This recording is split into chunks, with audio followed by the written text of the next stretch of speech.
Now let's talk about some of the basics. When you're going to put together easy weeknight meals, and those are like your one pan meals or one pot meals, then you need some basics.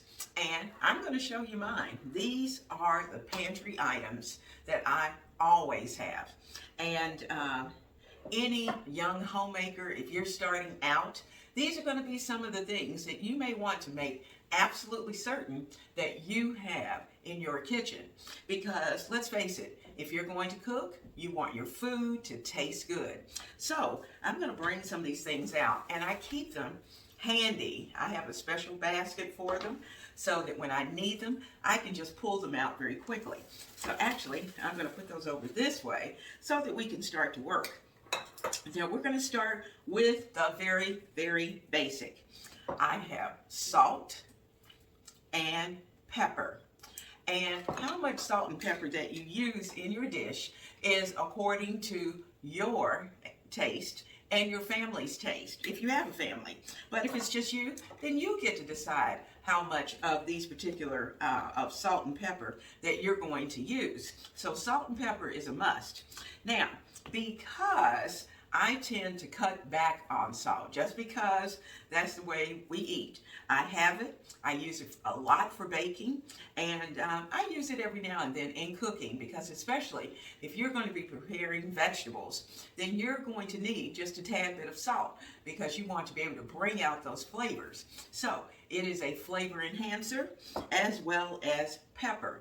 Now, everyone doesn't like pepper, and so if you happen to be one of those people, then you may err on the side of just a little teeny tiny pinch that you would have it in the background, because when you go out to restaurants and you go out to different places, they've already added the flavor enhancers to make their food taste good.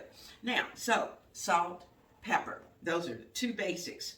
Now, what I tend to also do is that these are my next two go-to items. The first one is granulated garlic. Now, granulated garlic is wonderful to have. Number one, because of the fact that it is shelf stable. You don't necessarily have to have garlic in your refrigerator or in your freezer. And so you can always add garlic powder. And in fact, I tend to put in minced garlic into a lot of my dishes, but you'll also see me add a little bit of granulated garlic because it has just a little bit of a different flavor profile than using just regular minced garlic. So because of that, and this is one of those things you also want to start light. And if you need to add more, then you do.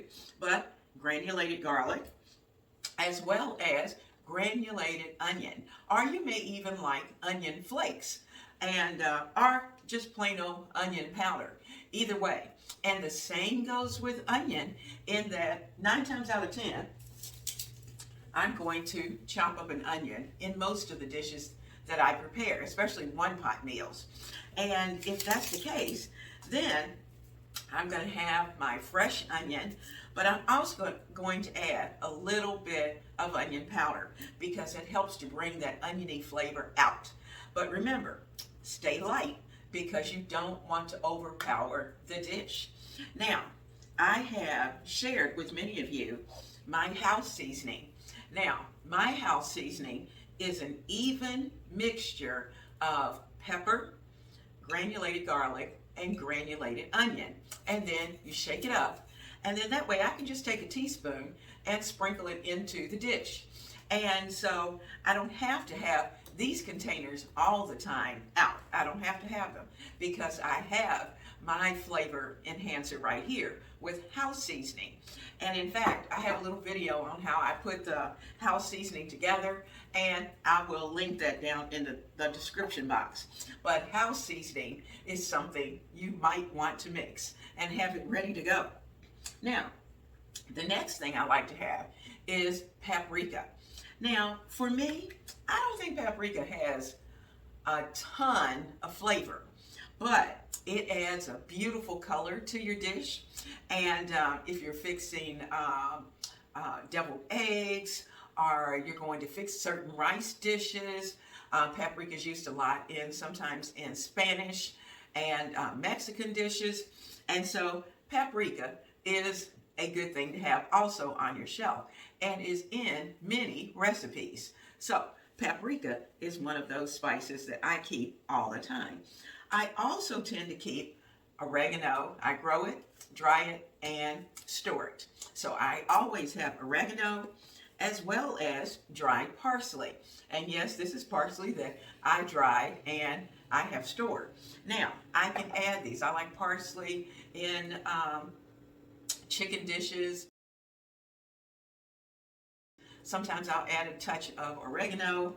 I didn't have any time today, but very often I will also have time. Now, I like herbs of Provence, are what's known as Italian seasoning.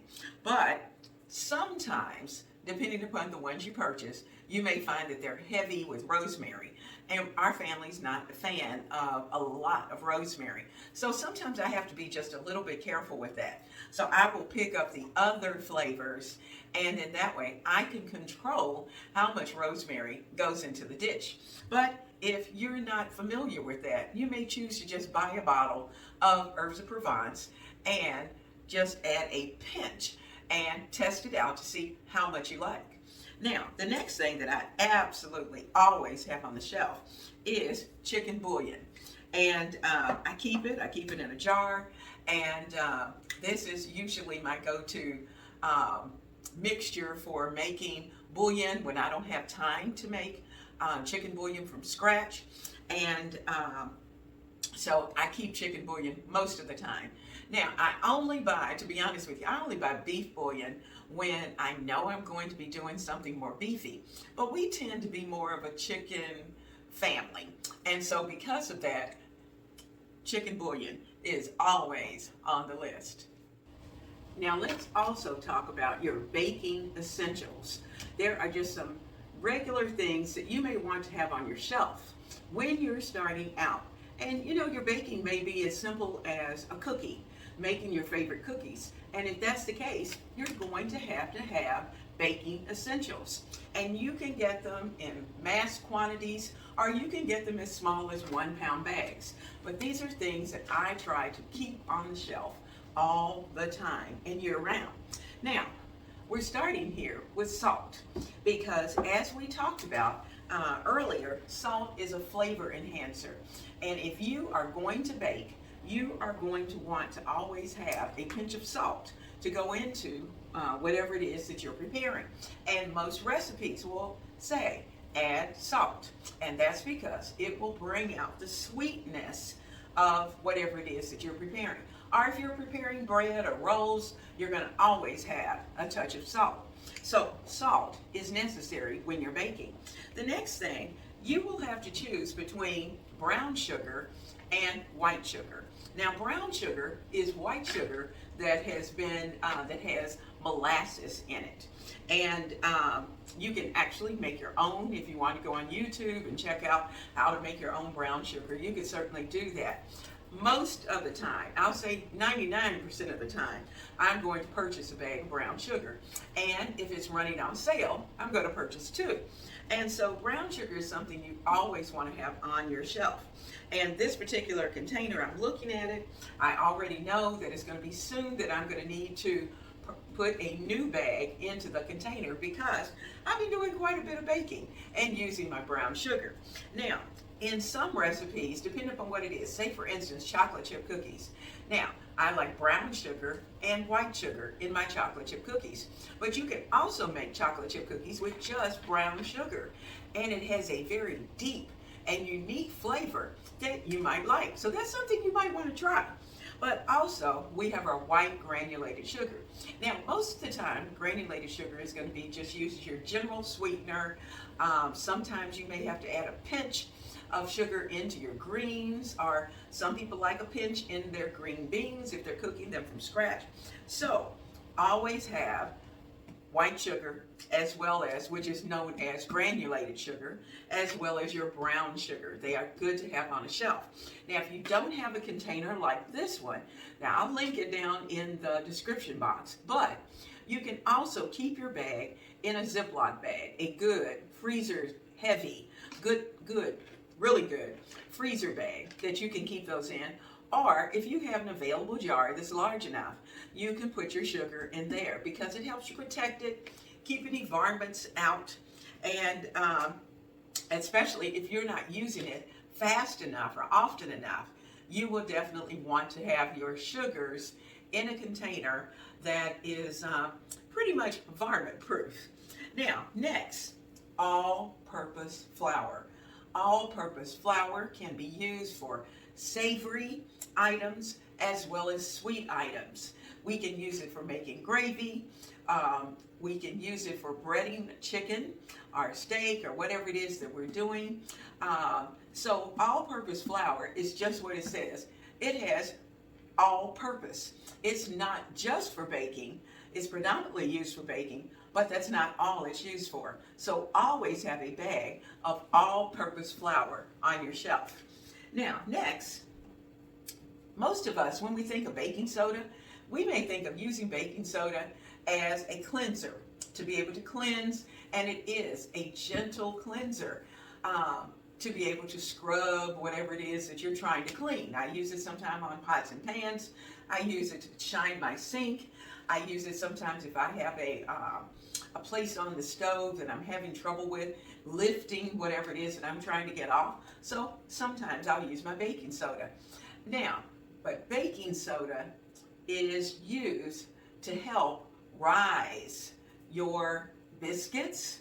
You know, you want baking soda in there.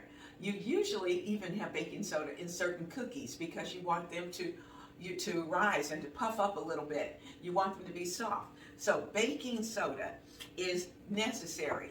And are you going to find it in a jar like this? No. But you can find it in a larger size bag. And especially, it is beneficial to get a large quantity of baking soda, especially if you're going to use it for cleaning and other things other than cooking. Now, my cooking baking soda stays in a jar so that it's away from everything else. But when I'm going to use it as a cleanser, I typically have a container that I keep in the cleaning portion of the kitchen, and then that way they stay separate, okay? No contamination. Next, baking powder. And don't get them confused. Baking powder is different from baking soda. Now, so baking powder is typically used when you're making biscuits. And oh my goodness, be exact, do exactly what it says, and whatever recipe that you're using, baking soda is one of those things that you will want to have on your shelf. You want to try some biscuits? It's even got an old-fashioned biscuit recipe right here on the can. And I've got some biscuit videos as well out on the channel. So baking powder is something you want to keep. And sometimes you might even add just a pinch of baking soda to your flour so that it helps to enhance and to lift those biscuits and keep them nice and soft. Now, here is the item that if you're going to really invest good money into what you're doing, this is going to be it. This is your pure vanilla. Pure, keyword, look for pure vanilla extract. If you're going to buy an extract, then it is worth paying sometime $1 extra to get a pure vanilla extract rather than the imitation. Now, I probably, when I was a young homemaker, I was looking mainly at the money. And I used the imitation stuff. But once I tried the pure and found the difference in the flavor, I never turned back. It was well worth the few cents that you're going to pay extra. Of all of these, this is what you're going to put your money into, the pure vanilla extract.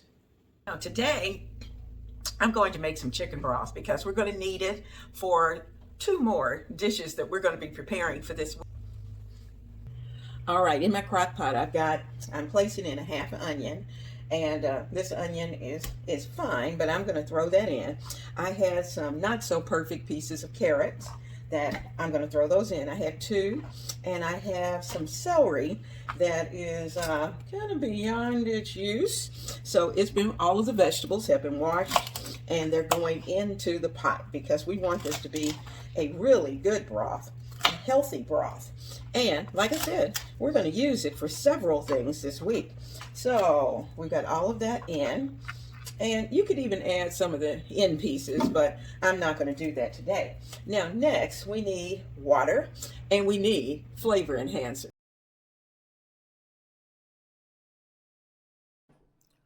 Warm, cozy, straight from the pantry meals is perfect for the winter dinner. You know, if you can use already prepared chicken or rotisserie chicken, if you can use your frozen veggies, and certainly if you have a well stocked pantry, then your one pot meals are going to come together effortlessly, and they're going to make the most delicious, comforting dishes. Now, you're going to enjoy every one of these easy weeknight dinners that we're going to prepare this week.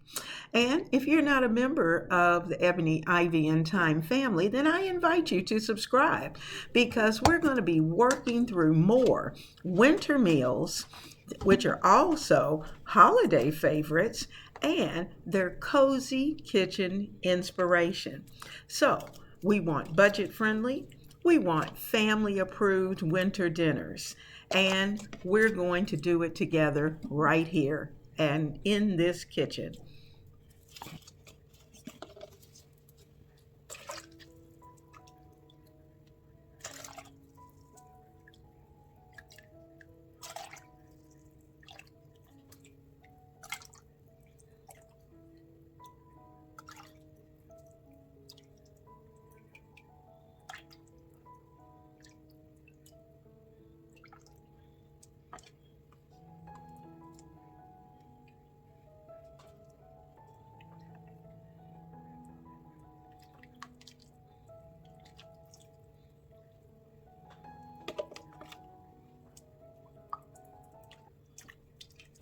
In the winter, I like to prepare broth at least once a week.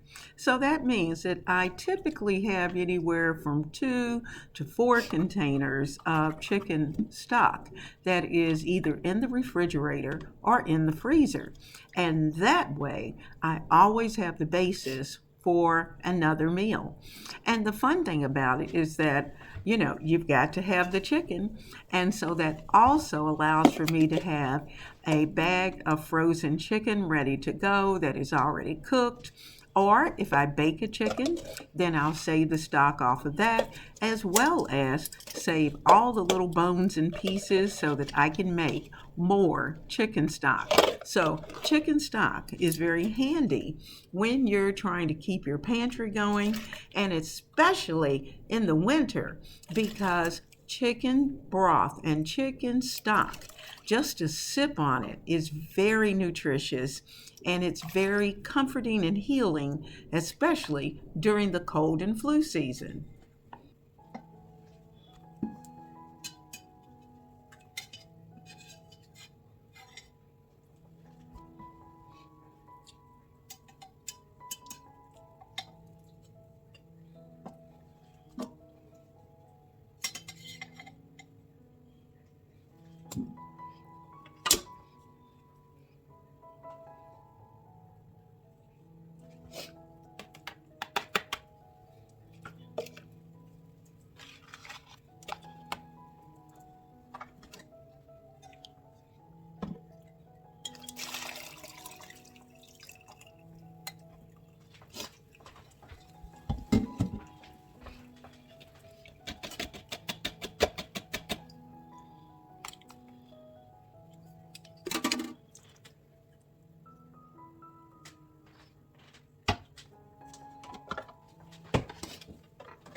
Now, tonight's one pan meal, we're putting together a chicken noodle soup. And the chicken is already cooked, as you know. We already have homemade broth that we're going to be using, and I'm going to supplement a little bit of that. I'm not going to use all of my containers of homemade broth, but I'm going to use the half homemade broth and half is going to be broth that I make with my chicken bouillon. And we're going to put that together, as well as we're going to add some, I'm going to use spaghetti noodles in this particular soup, and we're going to bring it together, and it's going to come together in probably about 15 to 20 minutes. So, a one-pan chicken noodle soup. We're going to cook the noodles right along with the soup. And what I'm going to do, I've taken spaghetti noodles, I've broken them in half, and now I'm going to break them in half again. And I'm going to put those down in the bottom of the pan. And just let all of that come up so that they are going to cook. They are going to pick up all the seasonings. So there's our noodles. We're bringing those up. Want everything nice and hot. Add just a little more. Just remember, this is not spaghetti. We just want enough noodles for the soup. And if we look at it later and we decide we want to add more noodles, we can always do that. It's never too late. You just have to give them time to cook. Okay, so they're in. We're going to add some seasoning, and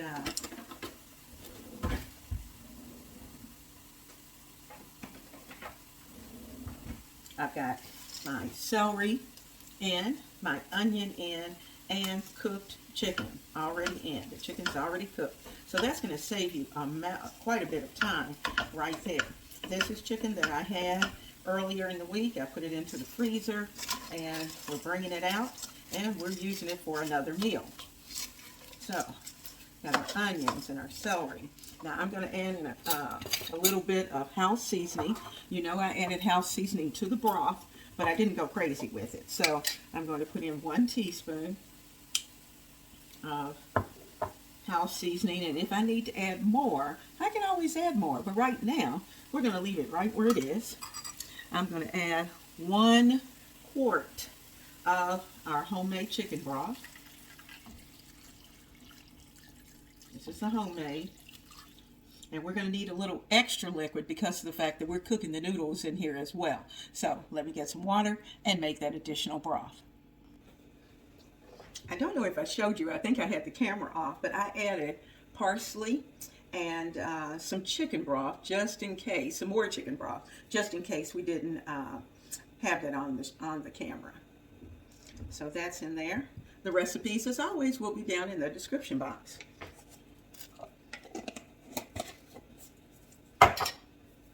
And if I forget, you know, just remind me, I'll put it in there. Because I want you to be able to make this. I'm going to get cleaned up, and by the time I clean everything in the kitchen so that it's nice and neat, dinner is going to be ready.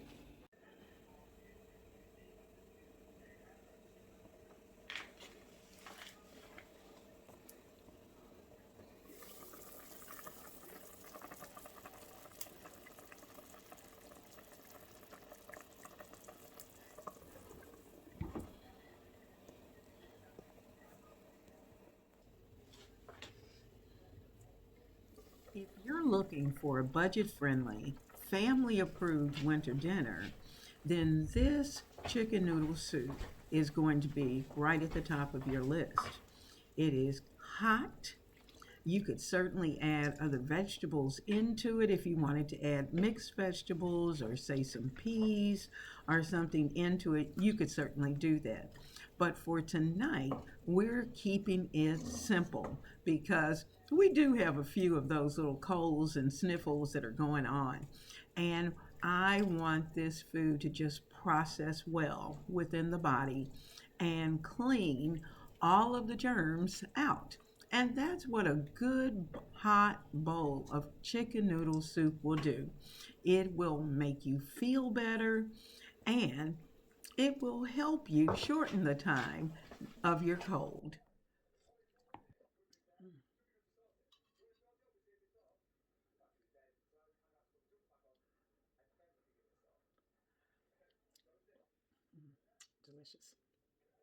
So I have a nice deep skillet, and that's where we're going to start. In this particular skillet, before we turn the fire on, we need to put oil in. That's just one of the things that manufacturer requests. This is a time to table skillet, so I've got about 2 tablespoons of oil in the bottom. I'm going to let that get nice and hot, and once that comes to temperature, we're going to add potatoes and onions. That's where we're starting. This is going to be a delicious meal, and it's going to be done in this one pan. I've sliced 2 cups of potatoes, and I've sliced them in little half moons. These are Yukon Gold. So I'm going to get those down in the pan, and you can hear that sizzle once they hit the pan. Now, I'm going to add some salt, some pepper. Here's our pepper.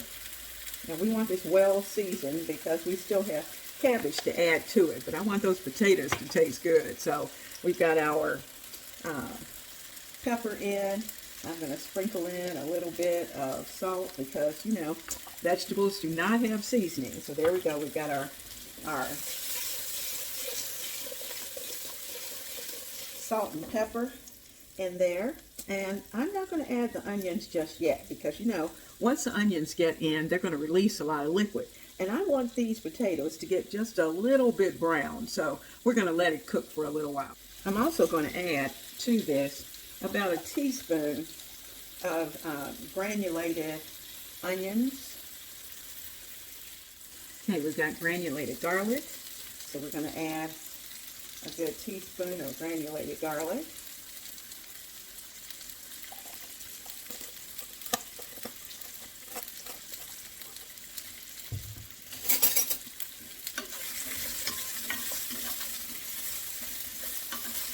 To this, we're also going to add some smoked sausage, and oh, that's going to really take it over the top.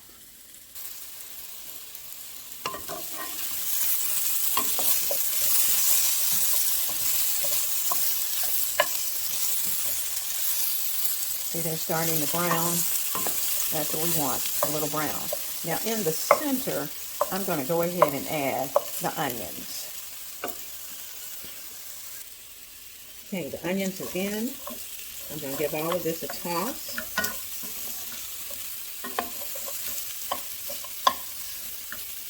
Any little onions that may stick together, just kind of break those up with your spoon.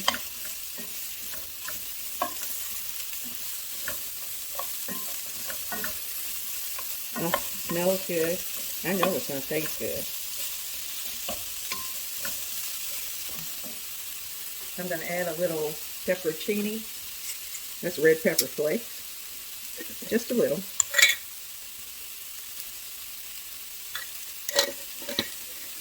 Remember, we're adding seasoning in layers.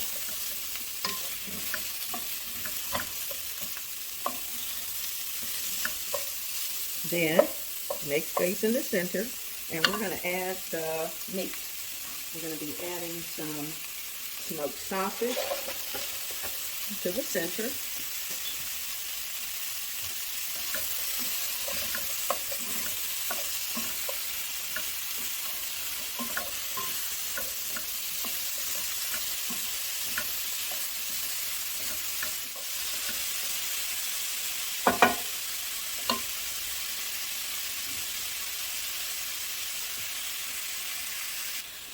Now, everything has had a chance to brown. That was the main thing I wanted. And you can hear all the good sizzle that's going on down in the skillet. Now, I'm going to add about a cup of chicken stock. That will quiet things down for a few minutes. And once this starts to come to a bubble, we're going to add cabbage. And oh, it's going to be absolutely delicious. So I'm going to let this cook. I'm going to put the top on it, let it come to a bubble, and then we'll add that cabbage. Okay, I think everything in here is nice and bubbly. So we're going to add about 3+ cups of cabbage. This is so good for your body. You can add as much or as little as you like. This is enough to feed heartily a family of 4. And if you have some little ones, then you may be able to get 5 or 6.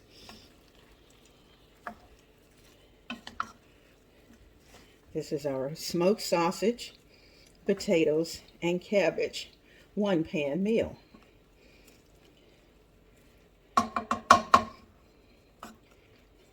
I'm going to turn the heat down just a little bit. I'm going to put the top on it and let it steam.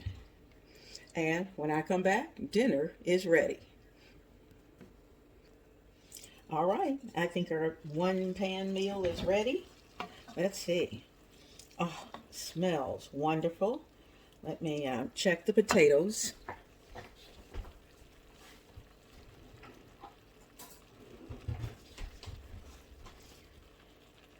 Oh yeah, the potatoes are nice and soft. See how easily they fall apart? I'm going to take that one. Let's taste it and see if it's how the seasoning is.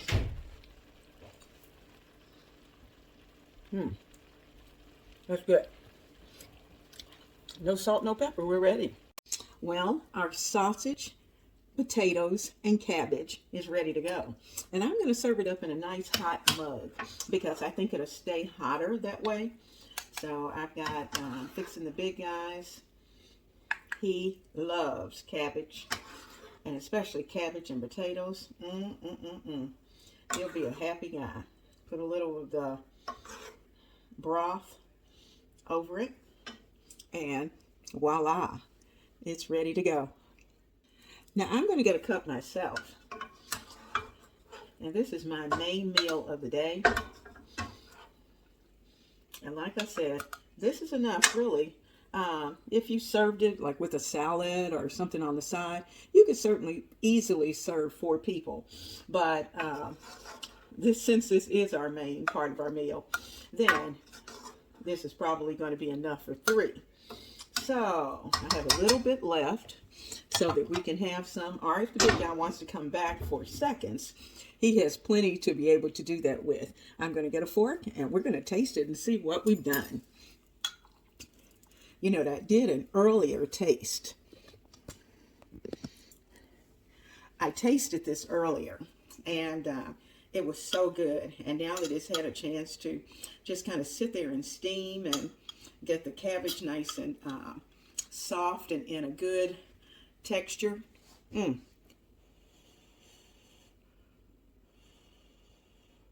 It's good and hot.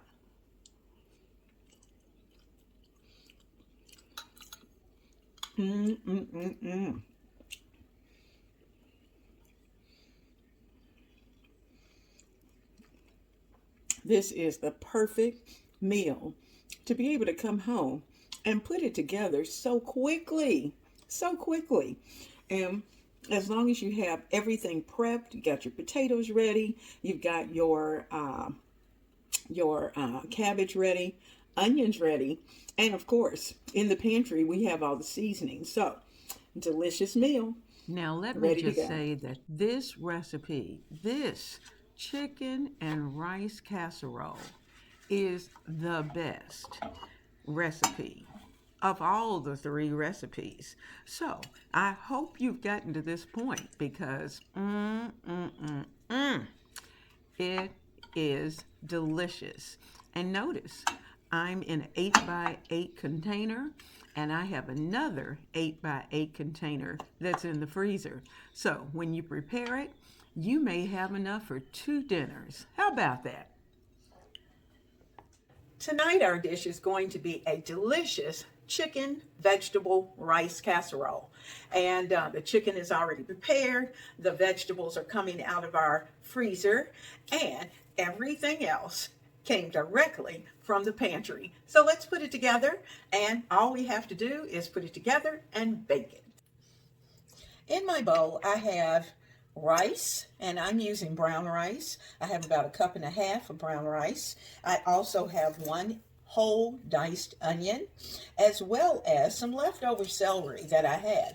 I thought that since I was using mixed vegetables, the celery will just blend right in. So I'm going to add those mixed vegetables, and then we'll start to do a little seasoning before we start to add the broth. I've added a 10-ounce bag of mixed vegetables, and they have been thawed. We're going to add the chicken, and the chicken, of course, has been seasoned. We cooked it as we were making our broth. We're going to be using that broth, but in addition to that, we're also going to add in a half can of Campbell's cheddar cheese soup, a half can, as well as a half can of cream of mushroom. Now, you could, if you don't like cream of mushroom, you can certainly use cream of chicken, but this is what I have and this is what I'm using because I keep cream of mushroom in my pantry all the time. So I have a half can of each of those. Now, of course, they're going to need to be hydrated, and we're going to need to add some additional seasoning. I have 4 chicken thighs that I have diced. I'm going to add those to the mixture because we want plenty of protein. We cleaned up. And I'm going to give all of this a mix. And I started with just a little of the cream of celery and cheddar soup because I wanted to see what I was going to need.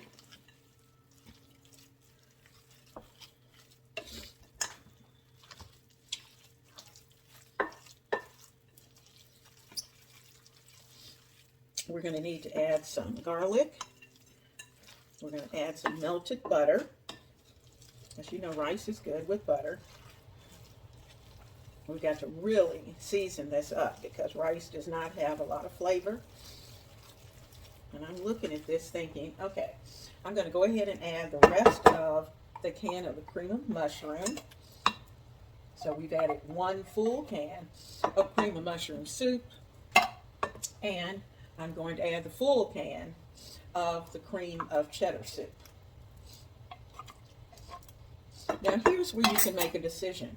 If you have a small family, you may opt to actually take half of this and put it into a separate container so that you can, before you bake it, so you can have a second night of dinner. You will just need to walk in and put your casserole into the refrigerator. That's, of course, you probably frozen it in between. I typically put it into a Ziploc bag, and then that way I can just take it out, thaw it the night before, and then pour it into a casserole dish when I'm ready. Now, as you can see, this is pretty thick, and that's the way we want it at this point because we have not added any liquid or any of the seasoning. So let's get this seasoned up well. We're going to start with house seasoning, and I'm going to add at least 2 teaspoons, and these are heaping teaspoons, of house seasoning. A few things to jump out of the bowl. Okay, I'm also going to add some of my chicken bouillon. I'm going to add a nice teaspoon of that because we're going to need that extra flavor, and this has salt, so that's going to add a major portion of the salt to the mix because you will not see me add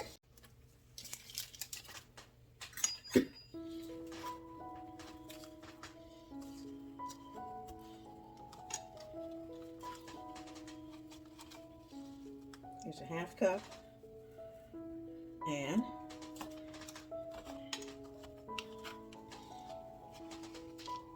another half cup.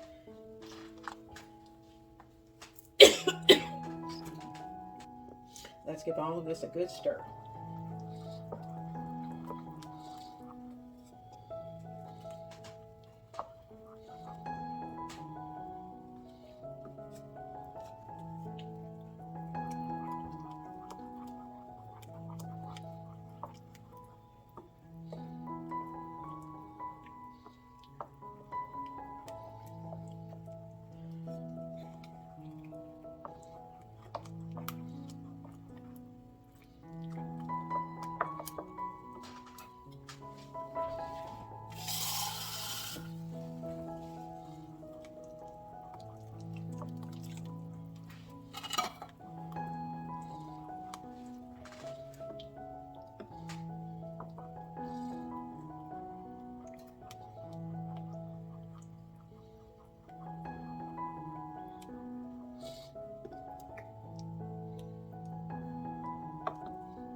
All right, now this is enough for the big guy and I, and probably enough for dinner and lunch. So I'm going to take a little extra Parmesan, sprinkle it across the top.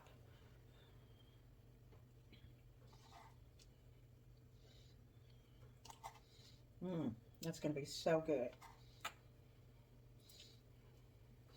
Okay, and this is going to go into a 350 oven until it's nice and bubbly and golden brown. The rest I'm going to put into a Ziploc bag, and we're actually going to place it into the freezer.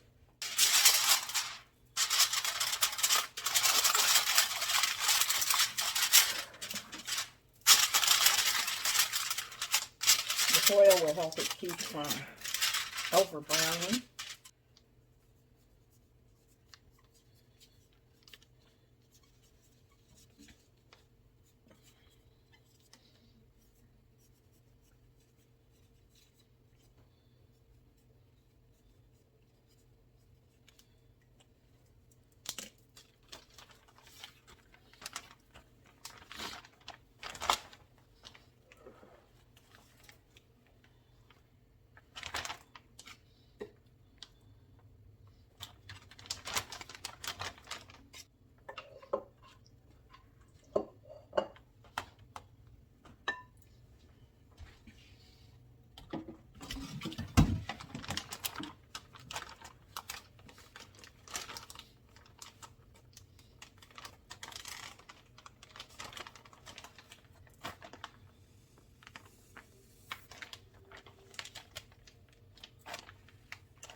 I hope you have enjoyed today's 3 one-pan winter meals.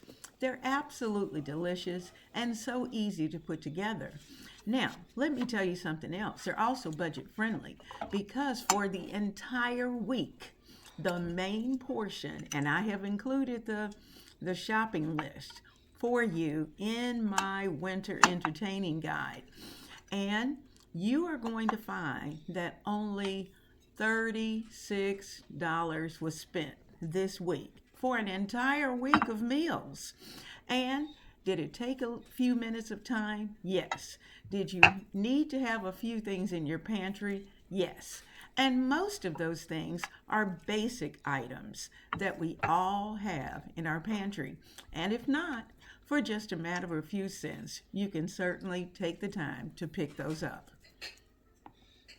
Come back next week for more comforting winter meals.